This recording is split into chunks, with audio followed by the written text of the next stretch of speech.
سيدنا محمد سيد الأنام ولسائر إخوانه الأنبياء والمرسلين وآلهم وأصحابهم الكرام أجمعين. الفاتحة.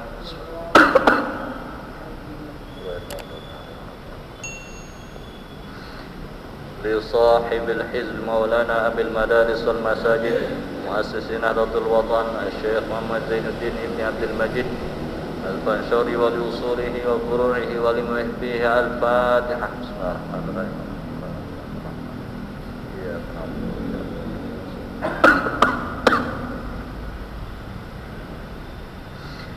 لجميع العلماء العاملين والأولياء العارفين ولوالدينا ولمشايخنا ولجميع المسلمين والمسلمات الأحياء منهم والأموات. الفاتحة. إياك نعبد وإياك نستعين صراط الذين أنعمت عليهم. Kemudian Fatihah kita niatkan untuk kita semua yang hadir di tempat ini. Mudah-mudahan Allah Subhanahu wa taala memberikan kita umur yang panjang, kesehatan, keafian zahir maupun batin. Allah berikan kita keistiqamahan. Allah murahkan rezeki kita. Ala hadin niyyah wa ala kulli niyyatin salihah. Al-Fatihah.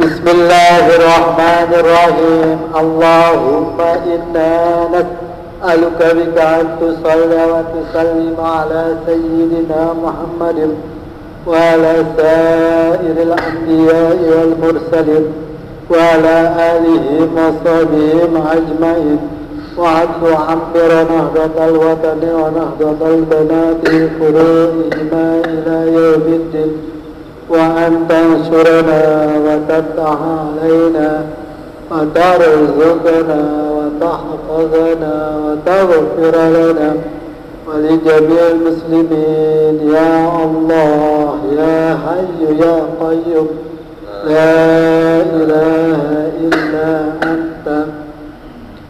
صلاة الله سلام الله على طه رسول الله.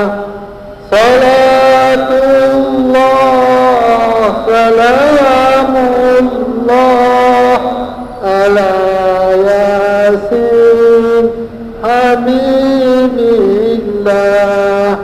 توسلنا بسم الله وبالهادي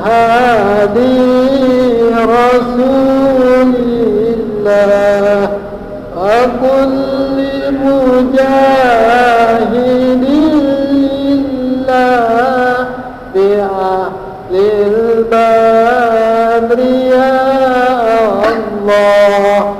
صلاة الله سلام الله على طه رسول الله. صلاة الله سلام الله على ياسين حبيب الله. Jamaah kaum muslimin muslimat rahimakumullah, mari kita dengan sungguh dan bersama dengan nama Allah kita mendengar kajian tafsir juz 30 oleh guru kita Tuan Guru Haji Aiman Zahidi Amal. Kepada beliau kami persilakan. Bismillahirrahmanirrahim. Assalamualaikum warahmatullahi wabarakatuh. Alhamdulillah Rabbil Alamin. Wassalatu wassalamu ala ashrafil anbiya wal mursalin Sayyidina Muhammadin wa ala alihi wa sahbihi ajma'in.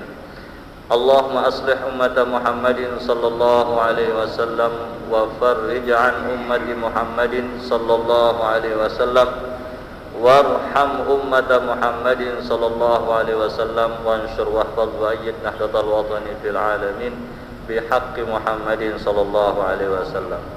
Allahumma alimna ma jahilna wa dzakkirna ma nasina wa fahimna ma la nafham wa zidna ilma wa alhiqna bis salihin. Allahumma. Pertama, kita bersyukur kepada Allah Subhanahu wa taala. Penyakit yang hampir semua mengenai kita semua saat sekarang ini, alhamdulillah tidak seperti yang dikatakan dapat mematikan. Andainya lah ini dibuat oleh Allah Subhanahu wa taala mematikan, berapa banyak kita yang mati. Hanya ringan saja, semua batuk, pilek. Alhamdulillah wa syukurillah. Untung penyakit ini tidak berat. Yang kedua, bersyukur kita kepada Allah Subhanahu wa taala. Sampai detik ini kita masih dijaga oleh Allah, masih diberikan umur yang panjang, masih diberikan, disempurnakan nikmat-nikmat yang lain. Kita tidak bisa hitung semuanya apabila kita hitung. Alhamdulillah wa syukurillah. Yang paling besar adalah nikmat berada di tempat mulia, di tempat yang seperti ini. Karena dengan adanya kita di tempat ini dapat memberikan kita syafaat nanti kelak ketika kita berhadapan dengan Allah Subhanahu wa taala. Memang lama kita duduk, tapi lamanya kita duduk di tempat ini adalah untuk mempersingkat waktu kita kelak di padang mahsyar nanti. Siapa yang panjang berdirinya ibadah, siapa yang panjang duduknya untuk wirid, berzikir, bermunajat kepada Allah Subhanahu wa taala, maka waktunya nanti ketika dia berdiri di padang mahsyar akan dikurangi oleh Allah Subhanahu wa taala. Maka bersyukurlah kita kepada Allah Subhanahu wa taala. Malam hari ini kita akan melanjutkan kajian tafsir juz amma, juz 30, sampai kita di surah Al-Mutaffifin. Seperti biasa, sebelum kita mulai, kita mengawali kajian ini dengan membaca ayat yang akan kita kaji. A'udzu billahi minasy syaithanir rajim. Bismillahirrahmanirrahim.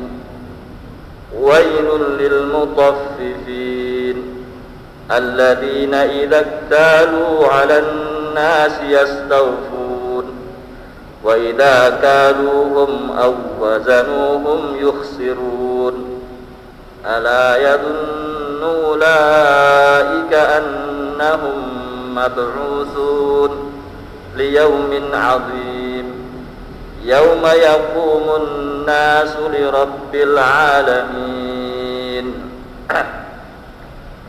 Sampai situ dulu. Surah Al-Mutaffifin.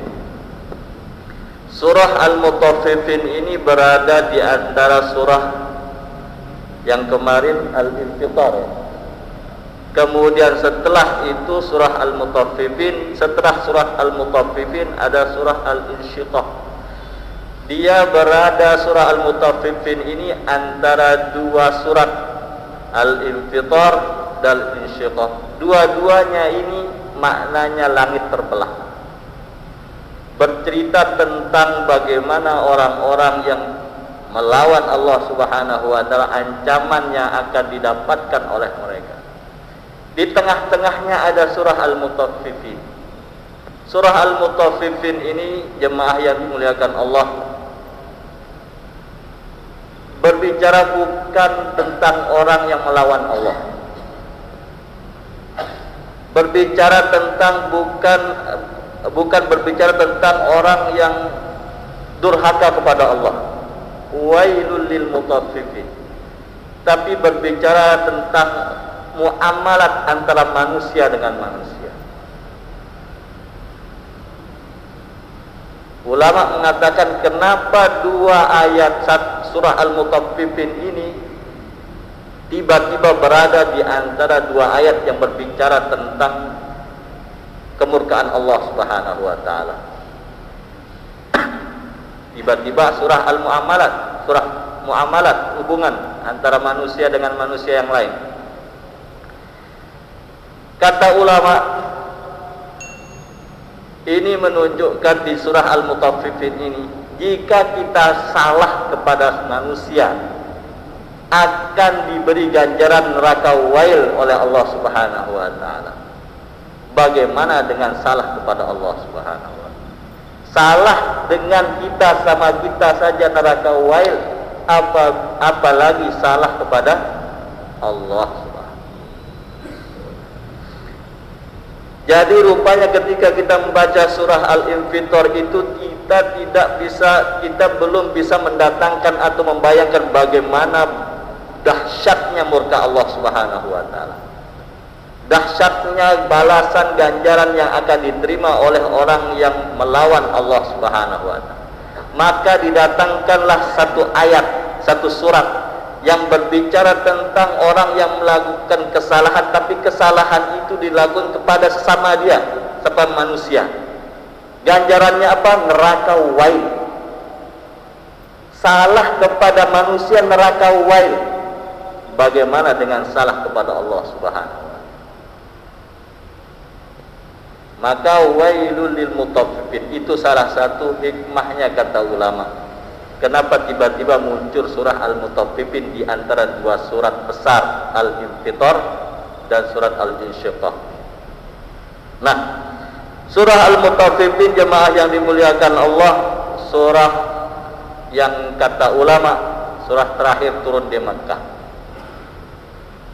Surah terakhir yang turun di Makkah menjelang hijrahnya Nabi Muhammad SAW, sehingga berbeda pendapat ulama apakah surah Al-Mutaffifin ini surah Makkiyah atau Madaniyah.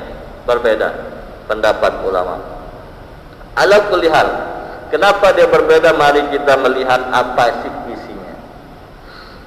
Sebab surah Al-Makkiyah ini biasanya kandungannya adalah berbicara tentang akidah, meletakkan fondasi akidah keyakinan di tengah-tengah masyarakat Arab yang syirik, menyembah berhala, yang menyekutukan Allah Subhanahu wa taala. Jadi fokus ayat-ayat Makkiyah, surah-surah Makkiyah ini berbicara tentang akidah keyakinan, menghapus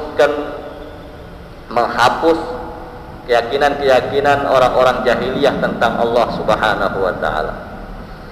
Nah, surah Al-Madaniyah biasanya kandungannya adalah berbicara tentang muamalah, aturan syariat hukum.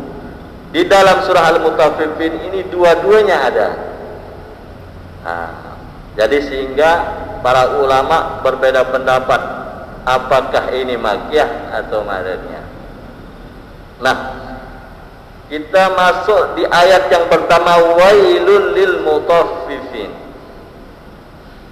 Wail, ada yang mengatakan wail ini nama neraka, ada yang mengatakan wail ini kalimat ancaman yang bermakna binasalah. Binasalah, siapa yang binasa? Lil mutaffifin, orang-orang yang melakukan tatfif, orang-orang yang melakukan tatfif. Apa itu tatfif? Kalau di dalam terjemah Qur'annya itu melakukan kecurangan, tapi sebenarnya tatfif itu maknanya secara bahasa sesuatu yang remeh, yang kecil. Jadi orang-orang yang melakukan kecurangan, meskipun kecurangannya itu kecil, Allah Subhanahu wa taala akan lempar dia ke dalam kebinasaan. Di mana binasanya? Neraka wail. Tuh di ujung neraka. Neraka yang lain berteriak karena dibakar oleh neraka wail. Neraka yang lain berteriak karena kena oleh api neraka wail. Bagaimana manusia kita dilempar ke dalam neraka wail? Neraka saja berteriak, mengadu kesakitan karena kena neraka wail. Nah, wailul lil mutaffifin,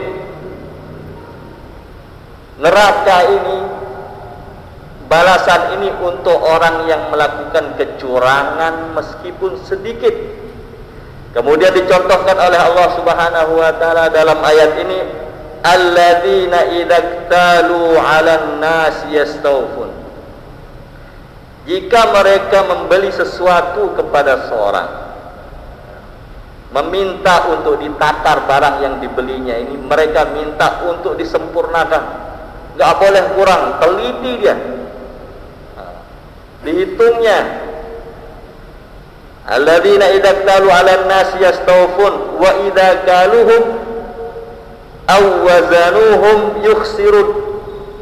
Tetapi sebaliknya, apabila mereka yang menjual, mereka yang menjual beras, mereka yang menjual kopi, yang ditakar, yang ditimbang, orang datang ke dia untuk membeli, ia tidak melakukan hal yang sama sebagaimana ketika ia menjadi pembeli. Ia kurangi. Sehingga katanya dalam riwayat, dulu ketika Nabi Muhammad SAW itu datang ke Madinah, ia mendapatkan pasar yang sangat yang penuh dengan kecurangan, min akhbasil aswaq, abkhasil aswaq. Jadi di dalam pasar di Madinah itu yang dulu namanya Yathrib, terdapat pasar yang di dalamnya itu semua macam kecurangan ada. Jadi setiap orang yang berangkat ke pasar itu dia bawa 2 timbangan. Satu timbangan untuk dia gunakan ketika dia membeli, satu timbangan dia gunakan ketika ia menjual.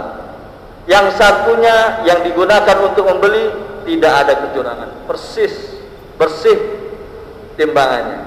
Tetapi timbangan yang akan digunakan untuk membeli barang ia rubah sehingga memberikan keuntungan untuk dia. Maka turunlah ayat ini, wailul lil mutaffifin. Jemaah yang dimuliakan Allah, di dalam Al-Quran wail pernah ada 2, wailul likulli humazatil lumazah, sama wailul lil mutaffifin. Wail, neraka wail ini, kebinasaan ini, kalau kita perhatikan 2 surat yang menggunakan wail, semuanya kaitannya dengan muamalah pada manusia, dosa kepada manusia. Yang wailul likulli humazatil lumazah, neraka wail bagi orang yang mengejek orang lain, menghina orang lain. Perhatikan jamaah yang dimuliakan Allah, wail, selalu wail ini dalam Quran digunakan untuk membalas dosa atau kesalahan kita yang kita lakukan kepada manusia sama kita. Begitu berat, apa maknanya begitu berat hak orang, begitu berat dosa kita kepada manusia, enggak main-main. Kita anggap kawan kita, Allahumma sholli ala sayyidina Muhammad, bukan siapa-siapa. Terkadang kita memperlakukan kawan kita, orang lain, dengan melihat standar materi. Jika dia itu orang kaya, maka kita muliakan. Jika dia tidak punya harta, maka kita pandang sebelah mata. Perhatikan ayat, neraka wail jika muamalah kita tidak jaga kepada sesama kita. Ini hanya sedikit dikasih contoh muamalah perdagangan, tapi mencakup semua jemaah yang dimuliakan Allah, mencakup semua.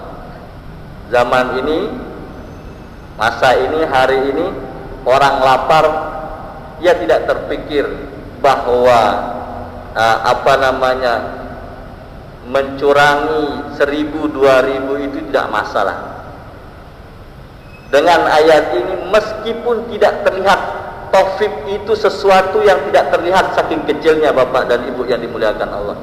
Sesuatu yang kecil tidak terlihat itu kita curangi orang dapat memasukkan kita ke neraka wail.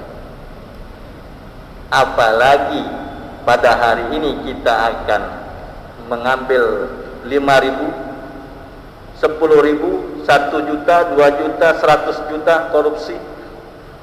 Ini yang tidak terlihat pun akan memasukkan kita ke neraka wailul lil mutaffifin. Kemudian ala yadhunnu ulaika annahum mab'utsun. Orang-orang yang berbuat seperti itu apakah tidak mengira mereka nanti akan dibangkitkan? Kenapa mereka melakukan seperti itu? Apakah mereka lupa mereka ini akan mati, akan ditanya oleh malaikat tentang amal mereka, perbuatan mereka? Memang mereka tidak ada yang melihat.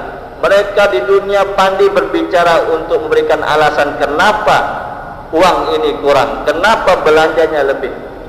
Mungkin kita pandai memberikan alasan, tapi ala yadunnu ulaika annahum mab'utsun. Hari ini ya, orang mungkin bisa menerima alasan, tapi nanti kamu akan dibangkitkan berhadapan dengan malaikat, berhadapan dengan Allah yang tidak sedikit pun tersembunyi di hadapannya. Semua akan terlihat. Liyaumin azim. Ala yadunnu ulaika annahum mab'utsun liyaumin azim yauma yaqumun nasu lirabbil alamin. Tidakkah mereka mengira mereka akan dibangkitkan pada hari yang besar?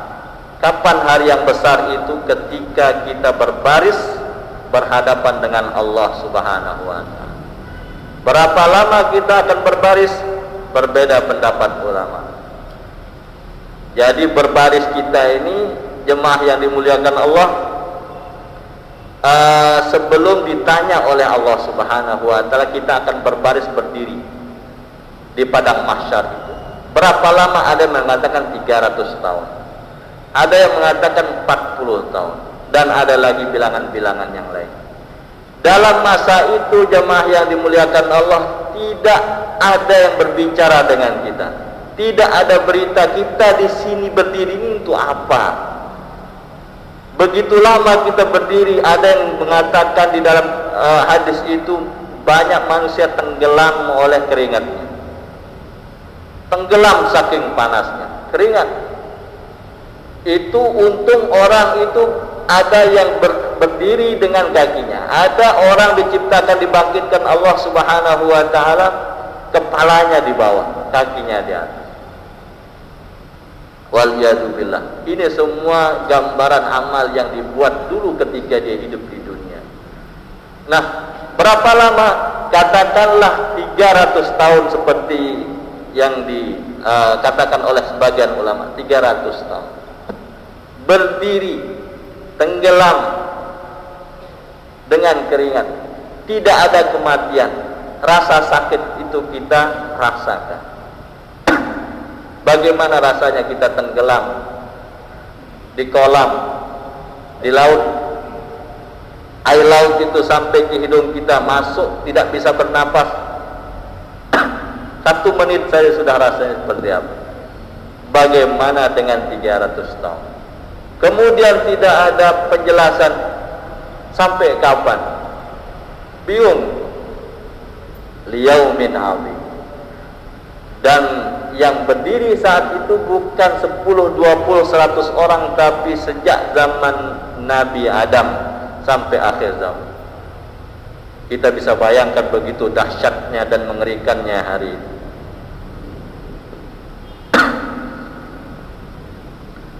Kalla inna kitabal fujjari lafi sijjin. Tidak, sekali-kali. Sesungguhnya kitab orang-orang yang berdosa, yang kufur, yang kafir, yang banyak dosa, ahli maksiat, lafi sijjin, tersimpan di sijjin. Jadi orang yang berbuat kecurangan ini, yang berbuat dosa ini, yang melawan syariat Allah, yang tidak menghiraukan halal haram, Itu semua mereka lakukan, mereka pikir mereka tidak akan dibangkitkan, dan amal mereka tidak ada yang mencatat, tidak ada yang merekam. Maka Allah katakan, kalla, apa yang kalian pikirkan itu wahai manusia, wahai pendosa, wahai kalian yang berani berbuat curang, yang korupsi, yang mencuri, yang menipu, inna kitabal fujjari lafi sijjin, semuanya tercatat. Di mana disimpan sijjin? Sijjin ini Bapak dan Ibu yang dimuliakan Allah, berbeda pendapat ulama. Sijjin ada mengatakan bahwa tempat di bawah bumi, lapisan bumi yang ketujuh. Ada yang mengatakan demikian. Ada yang mengatakan sijjin ini adalah neraka yang paling dalam. Ada yang mengatakan sijjin ini adalah maknanya suatu yang sempit. Jadi kitab orang-orang yang penuh dosa itu disimpan, menurut pendapat yang pertama disimpan di lapisan bumi yang ketujuh. Yang kedua, pendapat yang kedua, kitab orang yang penuh dosa ini akan disimpan di mana? Di dasar neraka. Yang ketiga, kitab orang yang penuh dosa ini disimpan di tempat yang sempit. Maka para ulama menyimpulkan bahwa maksud daripada pendapat-pendapat yang ada ini adalah neraka, langit, dasar bumi yang ketujuh, kemudian tempat yang sempit. Semuanya adalah menggambarkan begitu hina tempat orang-orang yang banyak dosa. Jadi di dunia ini jemaah yang dimuliakan Allah, jika kita bertamu ke tempat orang, ke rumah orang, kemudian dipersilahkan kita di tempat yang sempit, itu menunjukkan kita ini di mata pemilik rumah adalah tamu yang tidak istimewa, sehingga ditaruh di tempat yang sempit. Maka kira-kira seperti itulah kitab orang-orang yang penuh dosa ini akan disimpan di tempat yang hina,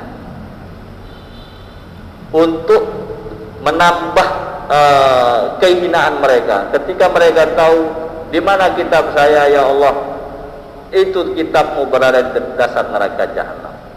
Ketika dia tahu kitabnya berada di dasar neraka jahanam, dia sudah terbayang bahwa ia pasti akan masuk ke neraka jahanam.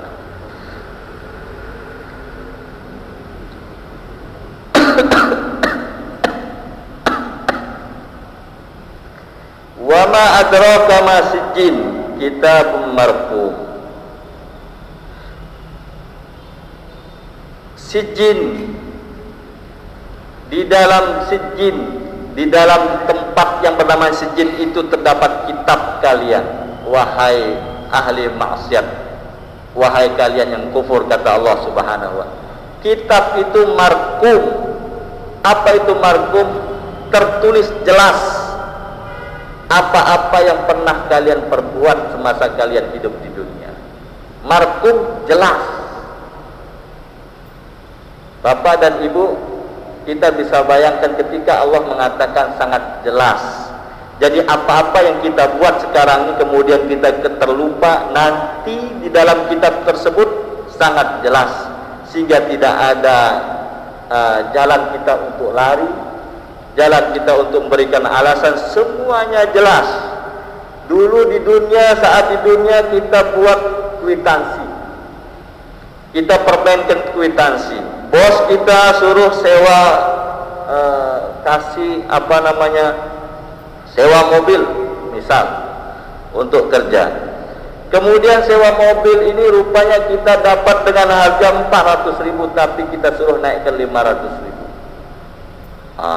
Ini pun semua akan tercatat dengan jelas di dalam kitab tersebut.